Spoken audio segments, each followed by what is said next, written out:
Welcome, brave souls, to the chilling depths of horror and detail. Today we are going to share Skinwalker encounter horror stories. First story. I saw a Skinwalker on Riverdale Road last night. For context, me and my boyfriend go to this winding road called Riverdale Road in Thornton, Colorado. There is numerous things haunting this road, like a phantom Camaro that can run you off the road, or a little girl in a white dress who walks along the side of the road and can appear in your back seat, or even a jogger who was killed asking for a ride. It's an 11-mile stretch going from Thornton all the way to Frederick. Anyways, we go pretty frequently, but never really saw anything until a couple weeks ago. It was about 2:30 a.m. We were getting onto Riverdale through McKay. As we entered, the air was warm, but there was a pungent smell of horse shit since people actually do live on this road and have horses and land here. We have our windows down, and not even 2 minutes on the road, my boyfriend shouts, "Holy shit, what the hell was that?" Clearly panicking. I asked frantically over and over, "What did you see?" He was silent for a couple seconds, then rolls up his sleeves to uncover the goosebumps on his arm. When I looked over at him, his mouth was wide open with his hand covering it. I saw a figure, looked like something in a white dress running in the field, he said in a very serious tone. After that, we were both shaken up and decided to leave immediately after. The whole ride home consisted of "What was that?" or "Are you sure that's what you saw?" We went to bed still thinking about what we had seen. He's very good at covering up his emotions, and I almost felt like I was more afraid than him, even though I hadn't seen it. We both were afraid of this road for good reasons. After this encounter, it wasn't enough to stop us from coming back. We had gone back a couple times after, but never saw anything. We just felt like we were being watched. Very eerie feeling, almost sinister. Fast forward to yesterday. It was about 1:30 a.m., the same warm air, but this time it smelled of something rotting. Putrid smell. We go back, and right off the bat, we see two dead raccoons not even 100 feet from each other down the road. I didn't have any good feelings about that, and I already knew it wasn't a good sign, but we decided to continue. We traveled on the road 2 times beginning to end without seeing anything, and as we both wanted to leave, we said, well, at third time's a charm, and went one last time, except this time, we asked politely that if there was anything out to show itself, and holy shit, I was not prepared to what I was about to witness. I don't think my boyfriend was ready to what he was about to hear either. As we get towards the middle of this road, there is a small concrete barricade on a slight curve, and that's where I saw it. Its pale, scrawny body, bald head, and long arms sitting almost hunched over the barricade. Right when our car lights illuminate that thing, it swiftly hides behind the barricade, going back into the pitch black woods behind it. I shout to my boyfriend, "Babe, did you see that thing?" He replies, "No, what?" "What? What?" Petrified since he was already on edge. I drive faster, and then it hit me. "Babe, I think that was an SW. He looks at me, a look of someone who has just seen a ghost. But it wasn't a ghost, it was something far worse. We left immediately after that and don't plan on going back anytime soon. I can confidently say that was the most terrifying encounter I've ever had in my entire 20 years of existence. Second story. Is my new kitten actually a skinwalker? Hi guys. I'm having some trouble making up my mind about this. Just a heads up, I'm Norwegian, so my grammar and spelling might not be perfect. So I'll just start the story from the beginning. I live a bit outside of town, and I like walking in the forest almost daily to clear my mind and just take in nature.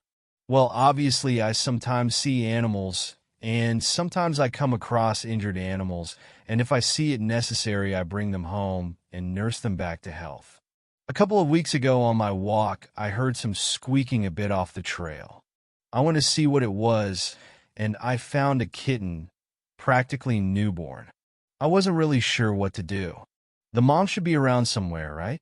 I reluctantly kept walking, worried that the mother might not come back if I stuck around. Maybe she was getting food or something. I stayed within earshot, though, because I didn't want the kitten to be snatched up by a predator or freeze to death or something. I waited for about an hour, I think, before I decided that the mother probably abandoned it. I walked over to it, bent down, and started talking in that high-pitched voice everyone does around any kind of baby. Its eyes weren't open yet, but it moved its head towards my voice and tried to crawl towards me. I noticed that it didn't have a tail. I checked for an injury, but it just looked like it was born without it. Maybe that's why the mother left it? I gently picked it up, walked home with it inside of my jacket to keep it warm, got in my car and drove to the vet. I told the vet how I found it, and she started checking her out. She told me that it was a girl and that she seemed healthy, except from the lacking tail, of course, but that shouldn't be a big problem.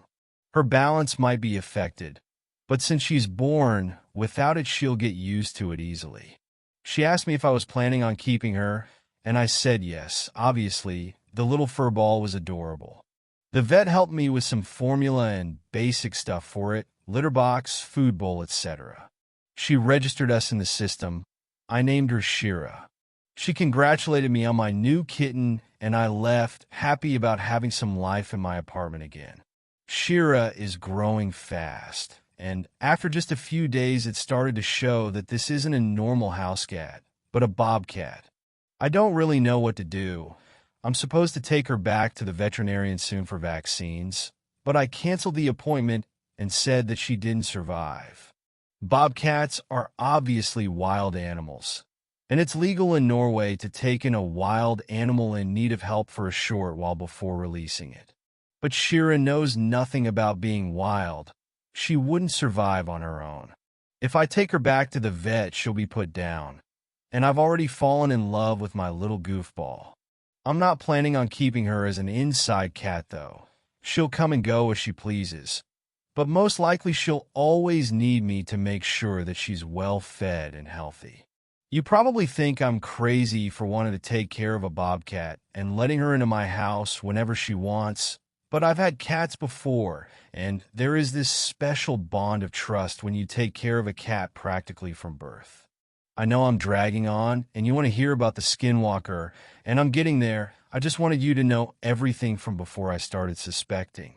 A couple of days ago, now she opened her eyes, and seeing her eyes scared the shit out of me. Her eyes are human, like you can see the white around the pupils. I've had several cats before, never a bobcat, of course, but I'm pretty sure the eyes aren't supposed to look like that. It's not just like small cat pupils, it's definitely the eyes of a human. And that was when all the Skinwalker stories I've read and heard came crashing into my mind. The lack of tail and the human eyes are repeated in several stories. Don't ask me how a Skinwalker would end up in Norway, though. I thought it was a Native American thing. She's pretty much like any other kitten, though, playful and innocent. She needs me, and I guess I need her too. I don't really have anyone else. I don't care if people don't believe me. In fact, I'd prefer if you don't. But I need advice, so if you could just pretend to be part of a movie or something, what advice would you give? Is there anything I can do to check to confirm if Shira is a Skinwalker or not? Has anyone ever had a friendly meeting with a Skinwalker? Maybe taken care of an injured animal who turned out to be a Skinwalker?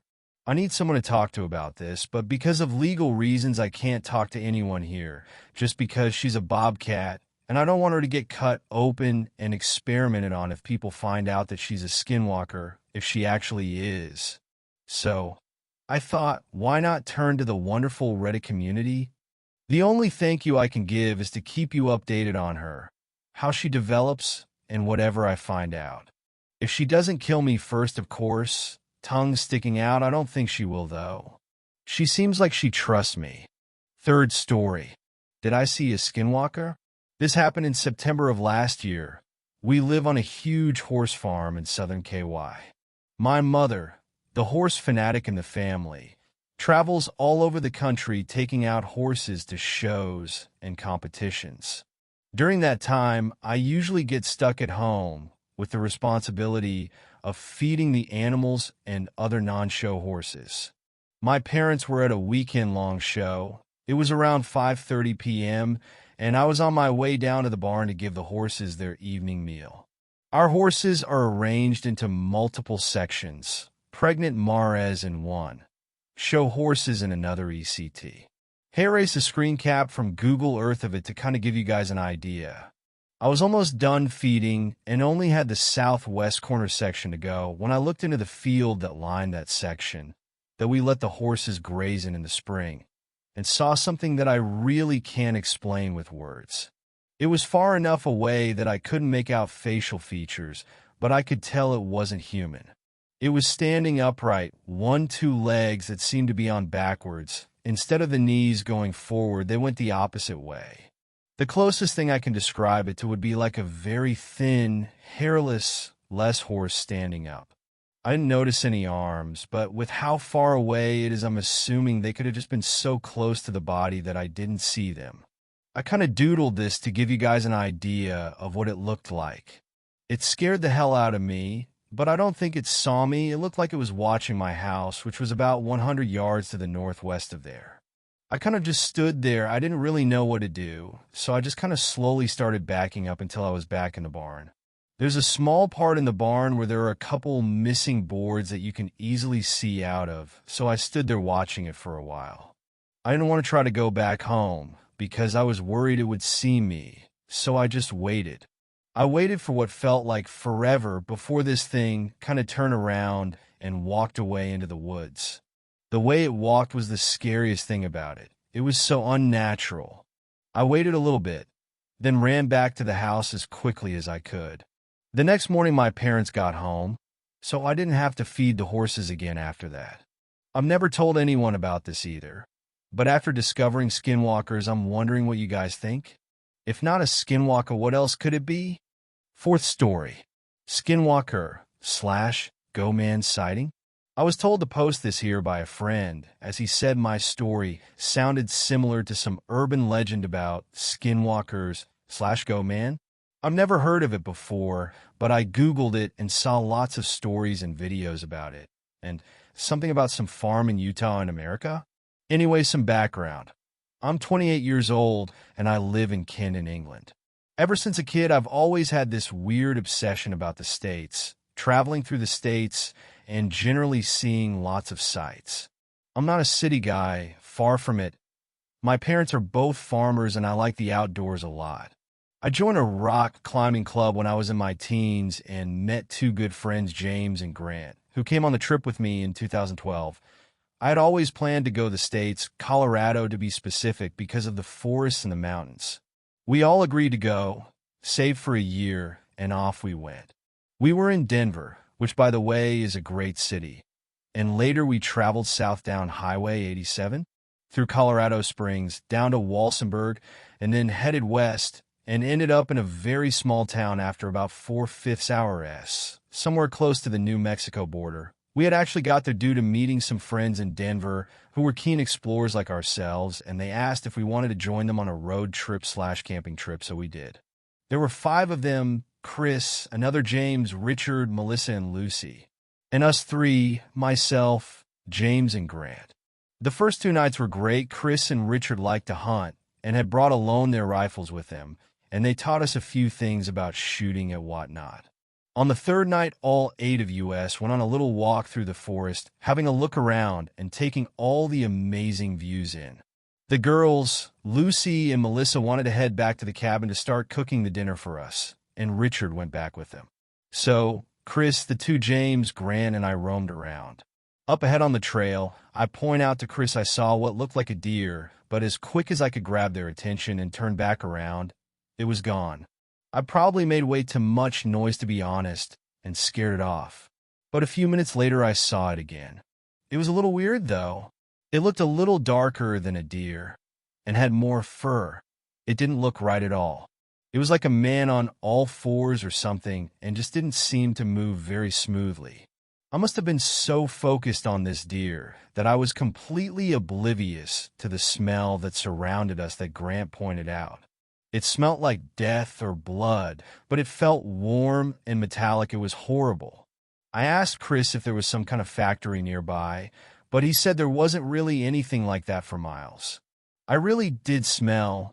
It was stomach-turning, and I have a strong stomach from living on a farm for my whole life.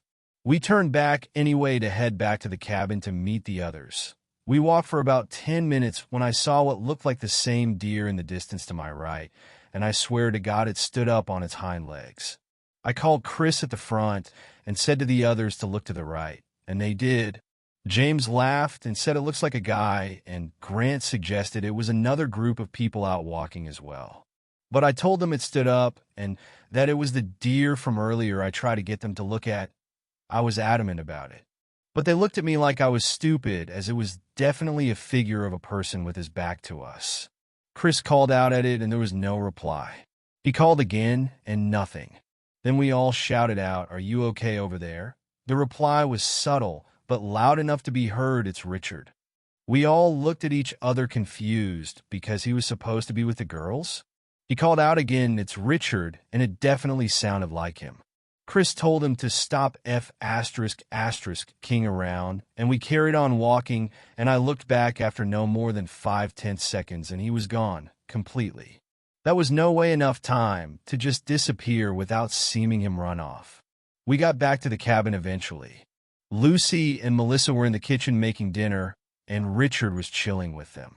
Chris told Richard to not leave the girls again, as he was the only one with them, and it wasn't safe to leave them alone due to wild animals.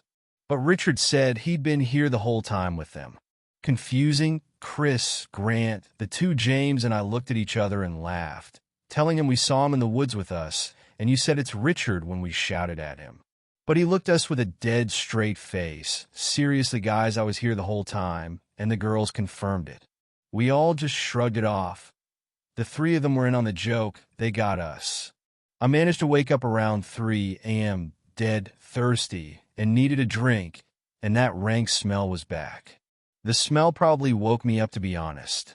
I went into the kitchen to get a drink of water, and I could hear rustling from outside. It wasn't like someone was walking, but it sounded like someone was crawling around. I turned on the outside light, which didn't do much at all, but about 20 meters away at the edge of the forest, I saw another figure. It was very dark outside, and I'm sure I was just seeing things, but the figure was like yesterday, just there, motionless, a black-figured silhouette with its back turned towards me. I was freaking out. I went back to the bedrooms and woke up the boys. They weren't really 100% awake yet, probably pissed off I'd woken them up, but when I showed them what I was looking at, they soon came around. James opened the cabin door, which was facing where the person was, to get a better view, and we all huddled around the door entrance to see also. Chris had a huge maglite torch on him and just shone it at the figure, and it didn't move. Grant shouted out in a typical British way, "You cunt," which just made us laugh, but the figure didn't move. We were pretty alarmed by this point, and we decided to go back inside, and as we turned around to go back, and we heard it's Richard. We all just looked at each other, and we all looked at Richard in chaos ensured. I and the others had no idea what the hell to do. Richard wasn't, to my knowledge, a guy that could throw his voice, but the voice was his, and Richard did not speak. We waited for what seemed like a lifetime for the sun to come up, constantly checking outside. Richard and Chris's rifles never left their hands. We grabbed the girls and just left as fast as we could. Fifth story. My Skinwalker encounter. The story I'm about to tell you happened a few months ago. It still chills me to the bone. Never would I have thought something like this would happen to me. But yet it did. I turned on the TV and walked into the kitchen. The microwave started beeping, meaning my bag of popcorn was done cooking. I took it out, grabbed the butter from the counter, and poured it on. The butter sizzled down through the kernels to the bottom of the bag. I went over to the couch and sat down. The TV was turned to a breaking news report. Hundreds of dogs from all around Ukiah, New Mexico, seemed to have suddenly gone missing. The Nevada Department of Conservation and Natural Resources says that they are looking into why these disappearances are occurring. More on this at 12. said the newscaster. I threw my bowl of uneaten popcorn in the trash and decided to go to bed. It was getting pretty late, and I had a meeting early in the morning. I went upstairs and into my room. My dog Laika, a large golden retriever, was laying on the ground. She looked up at me with sad doggy eyes before dropping her head back down onto the carpet. "Hey, buddy," I said. "What's the matter?" Of course, my dog just laid there aimlessly, staring at the wall. I shrugged and went into the bathroom to get ready for bed. I hopped in a quick shower, brushed my teeth, and climbed in bed. Staring up at the ceiling, I emptied my mind and drifted off to sleep. Boom, boom, boom. The loud pounding on the door jolted me awake. I shot upright and looked over at the clock. 3:33 a.m. God damn it, I muttered as I pulled the covers off me. I looked over at the floor where Laika was laying only to see it was now vacant. I sighed and walked out the open door into the hallway. It was dark, and not because there were no lights on. Something felt off. The air felt thicker, no, heavier than normal. I rounded the corner to the stairs when I was abruptly hit with this awful smell. It smelled like rotten meat. I pulled my shirt up over my face and covered my nose, but I could still smell it. I walked down the stairs and looked around for Laika, but she was nowhere to be seen. Confused, I walked over to open the large front door. Just as I was about to open it, something stopped me. I felt a chill run from the back of my neck all the way down my spine. I shuddered and opened the door. There was nobody there. I looked around my empty front yard. Then, I stepped out and scanned the tree line in the back of the yard. There was nothing out there. Slowly, I closed the front door and stepped back inside. As I turned around, I was surprised to see Laika suddenly standing at the door. I leaned down to pet her, but stopped. There was something off about her. I couldn't tell what it was at first, but then I started to notice. Her ears were standing straight up, which she never does. Drool and slobber poured from her open mouth, which revealed her jagged, pointed teeth, which appeared sharper than normal. I looked at her eyes. Something wasn't right about them. They looked dark and empty, but most noticeably, they looked human. She began to bark, and I stepped back. Tripping, I fell onto the ground and scurried backwards. Her bark echoed through the house. It sounded off, almost as if it was her bark, but at the same time, there was a deeper sound to it as well. Something not natural. Something demonic. Suddenly her head snapped sharply left, and she looked at me. She looked right at me with those black, lifeless eyes. Then, just as soon as she appeared, Laika was gone. She stood up, looked at the door, then back at me, before wandering down the hall towards the kitchen. Terrified, I ran upstairs and closed the door. I walked past Laika, now laying on the floor of my room, and got back in bed to go to sleep. It wasn't until I had just started to drift off to sleep when I realized I had seen Laika go down the hall, not into my room. Whatever I had seen downstairs was not my dog. It was something else entirely. Flash forward 6 months. One of my clients, a Dr. Ashki Dayan, who was a Native American man from the local Navajo tribe, came into my work one Monday afternoon. Before we had started talking business, I had him introduce himself to me and tell me a few stories about himself. One of the stories he told caught my attention. He told a story about an encounter he had with a tribal creature known as a Skinwalker. He said that these creatures, Skinwalkers, were evil creatures summoned by Navajo witches that had the ability to transform into any animal they pleased. He also described the awful, wretched odor that they give off. I was shocked, now positive that I had an encounter with a Skinwalker, that one fateful night I jumped back from my desk, running to the bathroom. I had no clue what to do. Until this point, I had been told my whole life that monsters aren't real. Now I know that's just not true. Monsters are real. All you have to do is know where to look. Sixth story. There's a man standing across the street from my house. He does this strange thing. I couldn't sleep. The tension was too much. Every time I peeked out my bedroom window, I saw him standing there. He was about 100 feet away, across the street, under a tree by the lamppost, frozen like a statue. I first spotted him around 1 a.m. He stood there for hours. I couldn't make out his eyes from the distance, but I knew he was looking straight at me. I knew this because my room is on the second floor of the house, and his head was pointing upwards. Everything about the man was odd. I've never seen anyone like him. There was a mailbox a few feet from him, and it was half his size, but the tree shielded almost everything else. And that's all I could see.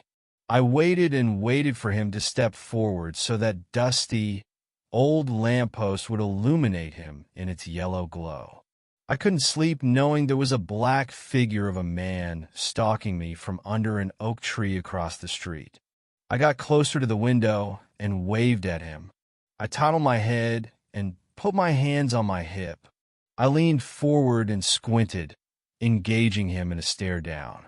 Nothing. I didn't see anyone else out on the street, not even those pesky raccoons. That night was eerily quiet and hopelessly dark. Even the moon was hiding. I dragged a cushion chair to the window and continued to watch.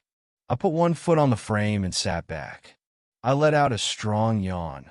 My eyes began to droop, and my guard fell. I woke up in the chair and learned that I had been asleep just 5 minutes. I almost forgot why I was sitting in the chair until I looked out the window in front of me. He was still there.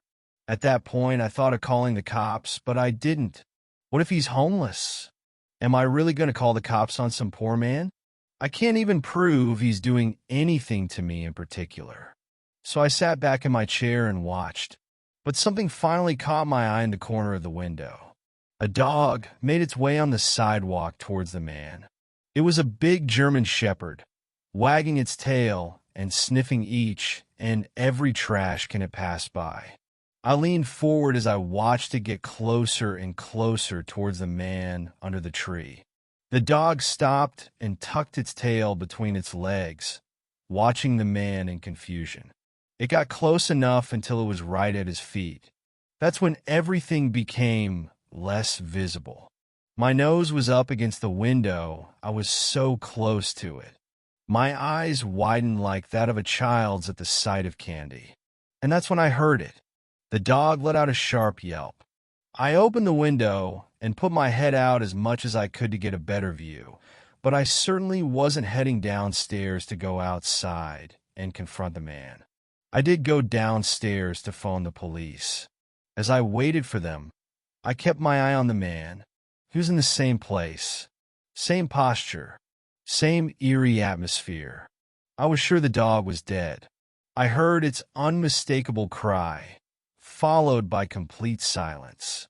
It was dead, and that psycho across the street was the one who murdered it. But then I heard a bark. It came from exactly the same spot where the man was. I couldn't believe my eyes as I stepped closer to the window. For the first time since I saw him, the man moved. It looked like he was kneeling. He wasn't as towering as he was before, so I'm very sure he was kneeling or something. And every time I heard that bark, his head would move. The man, he was barking, and it sounded exactly like that of a dog. The police arrived. I had told the operator that there was a man standing across the street from my house, and that he killed a stray dog when it walked up to him. The cop parked his cruiser pretty far and began walking towards the man.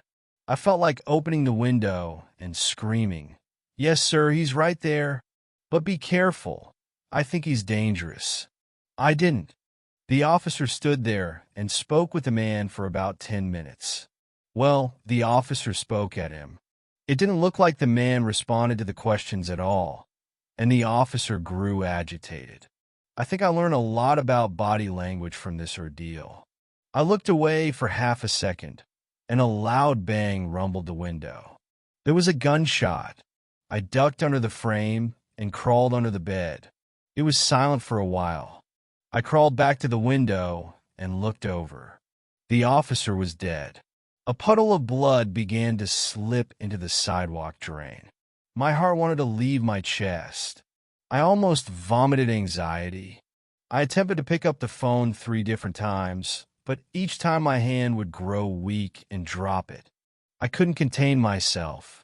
As you could imagine, I wasn't prepared bodily or mentally for what came next. The man stepped forward. That old lamppost dressed him in night yellow, and I could finally see him. The thing is, he looked exactly like the officer, the one laying on the sidewalk dead. He mimicked the dead officer's movements too, everything from the way he walked to his mannerisms when he spoke.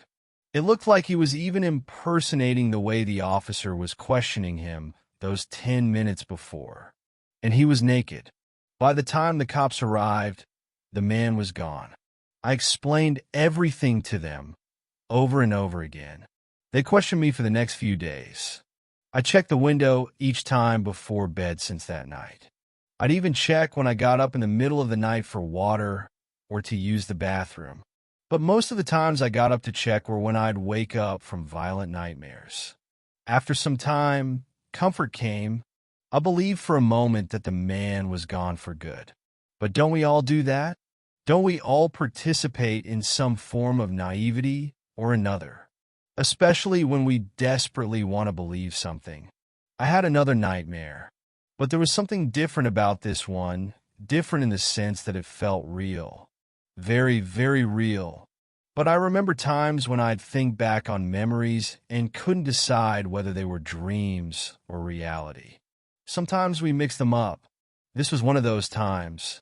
In this dream or nightmare, I was sleeping in bed.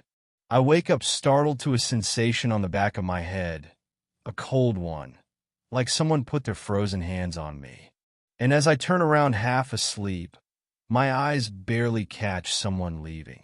I just see their foot for a split second as they get out of sight. And that was the end of the dream. Well, maybe it wasn't a dream.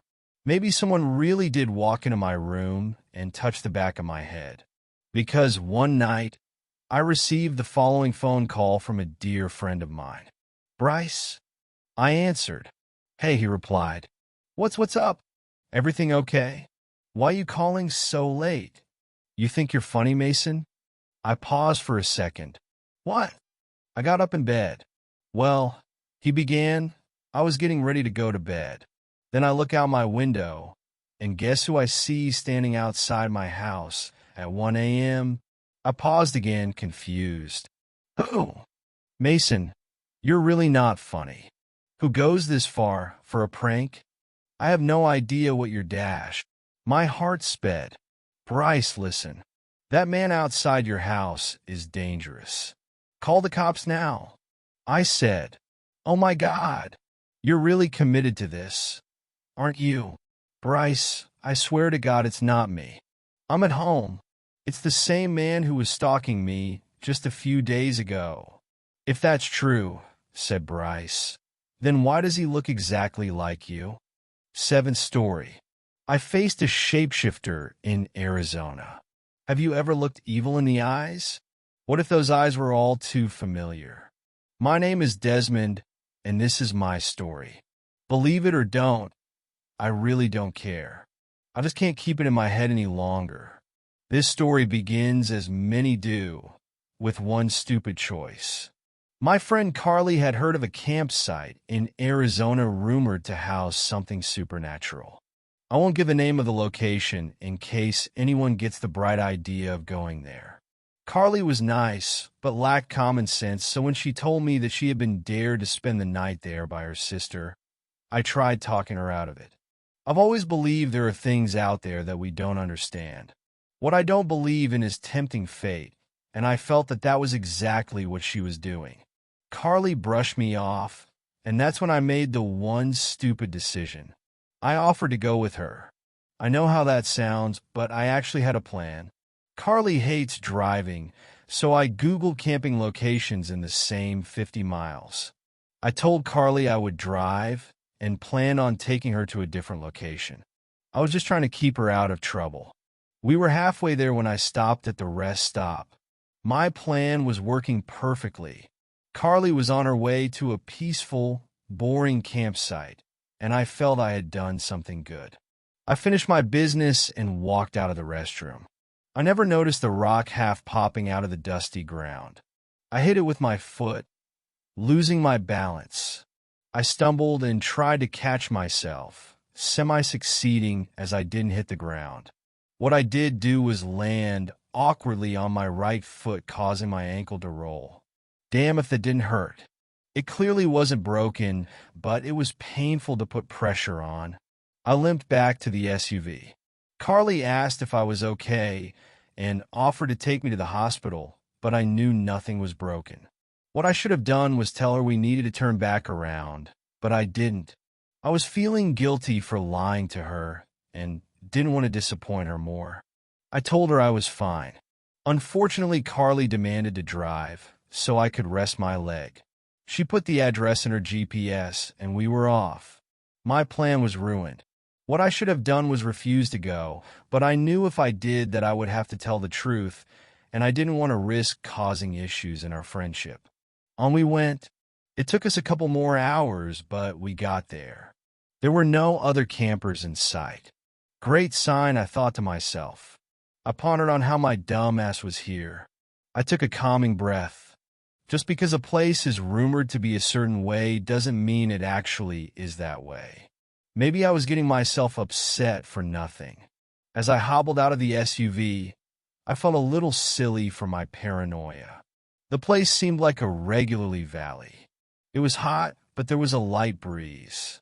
We put up our tents a few yards away from each other. We found an old fire pit to pitch next to. We knew it was going to be cold when the sun went down.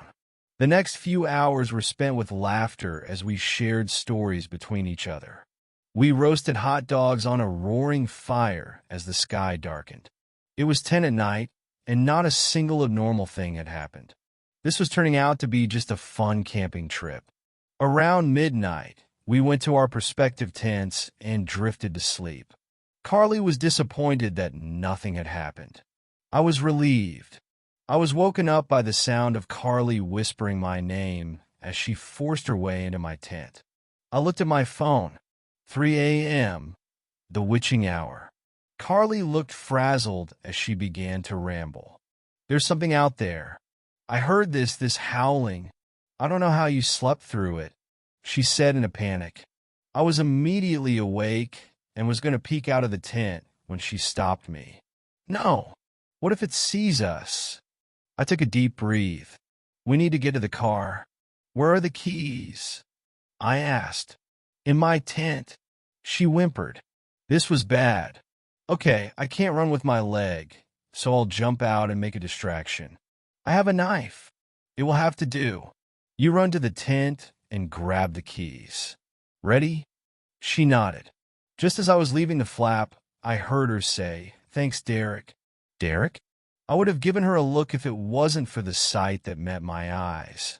The other tent was in shambles. Clothes were thrown about the campsite. That's not what scared me. There was blood. Too much for a human to lose and survive. Something told me to turn around. I watched as Carly left my tent. Her gait was different, and she had a chilling smile on her face. You call me Derek, I said, a chill going up my spine. I forgot what she called you. My mouth was dry as whatever this thing was advanced. I was going to die. No, I wasn't. I grabbed the knife and stabbed at the top of Carly's stomach. There was a minor wince of pain that turned into a shriek as I pulled the knife down all the way to her pelvis. A black goo began spilling from her. It was too dark to be blood. I pulled the knife up again, but this time she pushed me with an inhuman strength. I hit my head on a rock. The last thing I saw was this thing limping away from the campsite.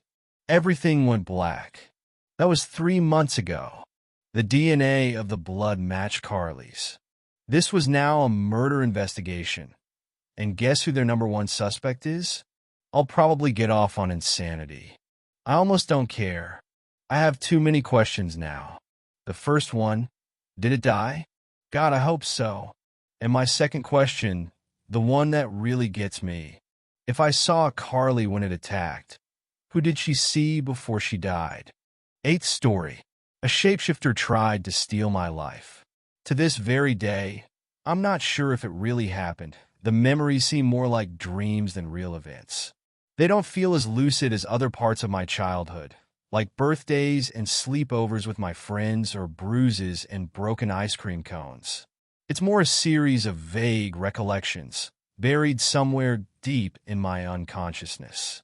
I forget them for years at a time, only for them to resurface as fleeting thoughts that slip away as I try to hold on to them. Left with only an eerie aftertaste, I quickly forget about it as I go about my daily business. That is why I have decided to finally write it down, to immortalize it on paper while it slowly dies in my mind. For all I know, it could just be a figment of my imagination, but the scars on my forearms say otherwise. I don't remember when it started or how long it lasted, but I must have been around 6 or 7 years old, as I had just started going to primary school. I was returning home for dinner after hours of running around with my friends. As I walked in and sat down at the table, I was asked the obligatory question of how my day had been.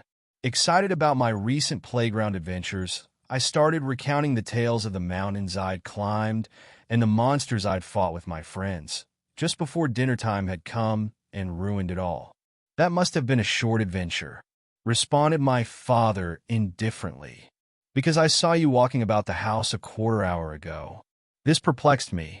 Although, being a bit of a slow learner, I hadn't figured out how to read the clock yet. I was sure that we had spent more time playing than that. Even though this was very strange, I shrugged it off without saying anything else to my parents. And I thought that was the end of it, but it kept happening. Just small things at the beginning, barely significant enough to notice. Sometimes my mom would talk about things that I knew I hadn't done, like how I apparently had been mean to my younger brother the other day, when I was sure I'd spent that day in my room playing video games. Or when I had eaten all the cake, though I clearly remembered the disappointment. When I had come home from school to find an empty tray with nothing but crumbs.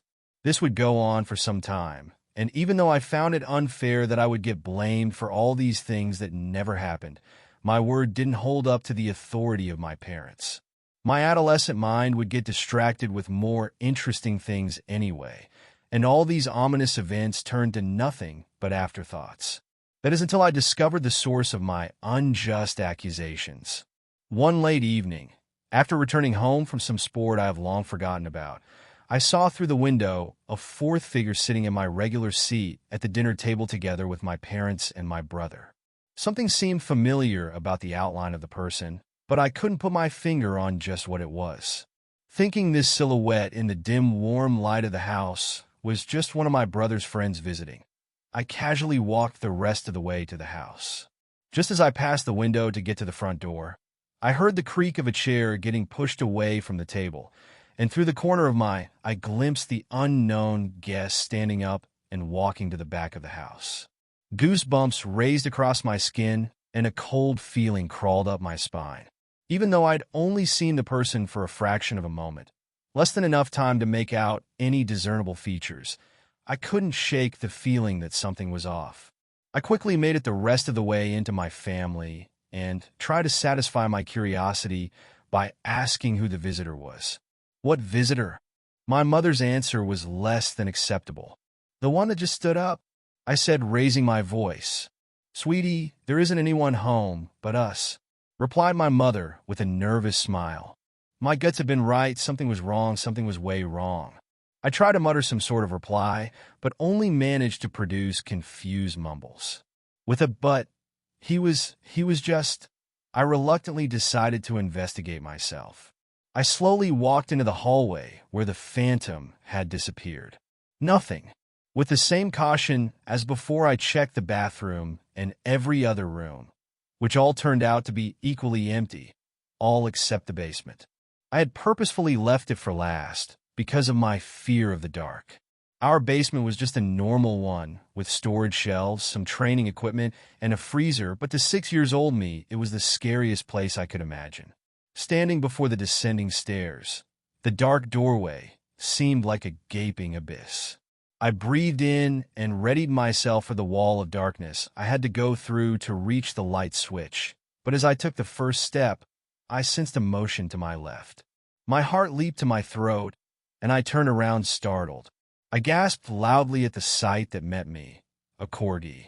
I was as surprised as I was confused. We've never had a dog before.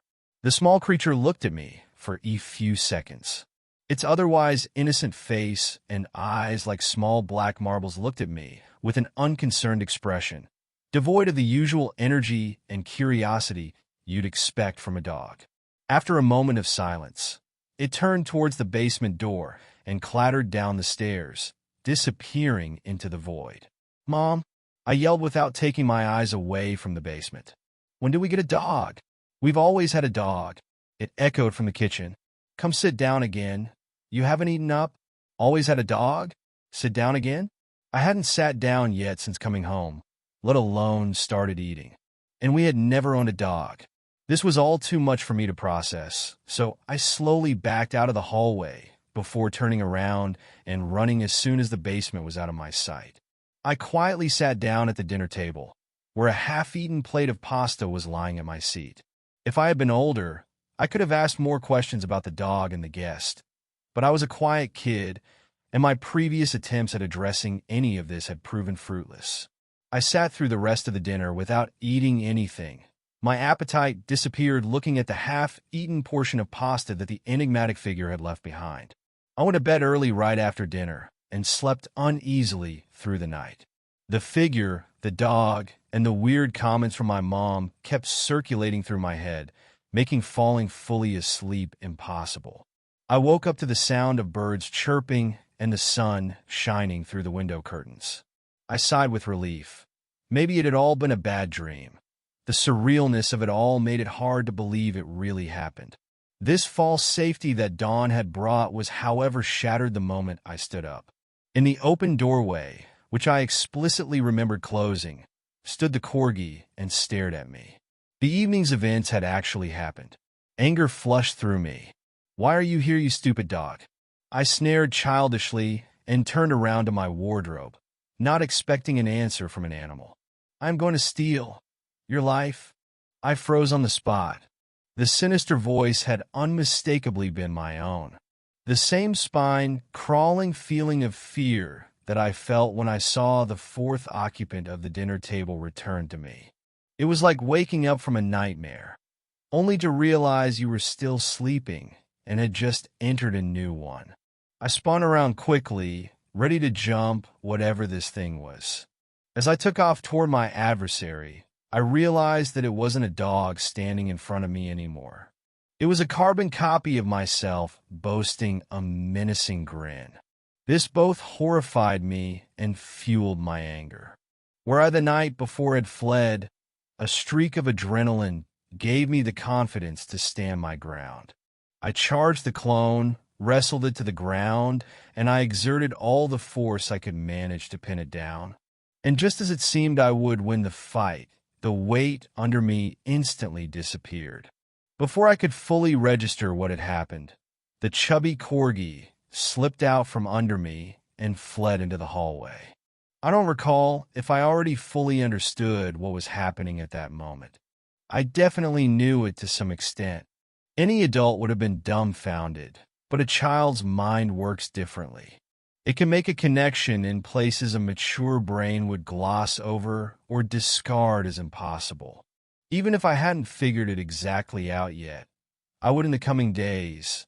The dog, the figure, and my supernatural doppelganger was one and the same, some sort of shape-shifting entity trying to impose as myself when I wasn't present. It wasn't faultless, but almost. Sometimes I could catch it off guard by pretending to leave, only to hide in the hallway and wait for it to appear from the shadowy depths of the basement, usually in the form of myself. I would try to catch it and apprehend it while calling for my parents. But as soon as they came, it had morphed into something else, sometimes the dog, sometimes my brother, always appropriately crying or whining, making my parents think I was just throwing a tantrum. However, the moment my parents weren't around anymore, it would drop the charade, and its visage would turn to a mockingly debonair grin, letting me know that I hadn't won the battle. I don't know how long it continued to go on, weeks, months, maybe even years. I turned increasingly violent and paranoid. I would lash out at friends and family, thinking they were the tormenting charlatan, sometimes to realize I had been wrong, other times to be met with that all-too-familiar telltale smile. Whenever I thought I finally was about to expose it, it would either in the blink of an eye change its shape or retreat into the basement when that wasn't an option. My parents tried in vain to send me to therapy and anger management, but I knew that the moment I gave up would be the moment I lost my life to the shapeshifter. One faithful evening where I was home alone, I finally managed to corner it. With no parents home, it couldn't pretend to be my brother or the dog being bullied by me and seek their help. I wanted it gone and out of my life, but I wanted answers even more. What are you, and why do you want my life? I yelled desperately. You wouldn't understand who I am or where I come from. But that doesn't matter. You'll see soon enough. It's a dark place down there, beneath the floorboards. Once I have your life and your memories, you'll be the one trapped there. For the first time, I saw a hint of sorrow in its otherwise evil smile. I can forget about it and lead a normal life. This was the last straw. I couldn't take it anymore, and all the pent-up anger in me started boiling over. At first, it turned into the dog and tried to flee, but I grabbed its hind legs and smashed it into the wall with a hollow thud. This seemed to stun it for a moment, because I managed to pick it up and started dragging it towards the basement door. As soon as it realized where I was taking it, it started frantically kicking and biting, trying to get free, but I just held on tighter despite the retaliation. The closer we got, the more panicked its movements became. It started rapidly morphing from one form to another. This time I could see the otherwise almost instant metamorphosis, how its skin started almost boiling before bloating into a new shape. It didn't seem to be able to take a form bigger than a child, but its face jumped between all my family members, and even to ones I hadn't seen before. I kept strangling it as I dragged it inch by inch, repeatedly hitting it as hard as I could whenever I could spare a free hand. Just before the door, its fingers morphed into claws that dug deep into my forearm. I winched in pain, but gathered the strength to throw it against the wall, hard enough to hear bone crack. Before I threw it down the basement stairs, it begged one last plead. Please don't send me down. I beg you, please, please, please. But I didn't listen. I kicked the mangled body down the stairs, slammed the door, and locked it up. I don't remember what happened afterward. No more incidents happened, and the dog disappeared, so my attack must have worked. The gaping wounds I had gotten were blamed on the dog. Whose idea was it to get that damn dog anyway? We're lucky it ran away. How my father said. To be honest, and I don't even know when we got it, replied my mom, for the first time acknowledging that something strange had been going on. Anyway, life returned to the usual. My wounds healed and turned to faded scars, and I forgot about it all. That is all I can recall of the events. Or almost all. There are other, even more faint memories, darker and more uncommon. Ones that only visit me in the silence of the night when all other sounds can't drown out these obscure recollections. They are of a dark and damp place, of crawling up cold cliffs and sharp rocks, of seeing the warm light of a well-lit home through the cracks of the floorboards, and of the desire to take what was never mine to begin with.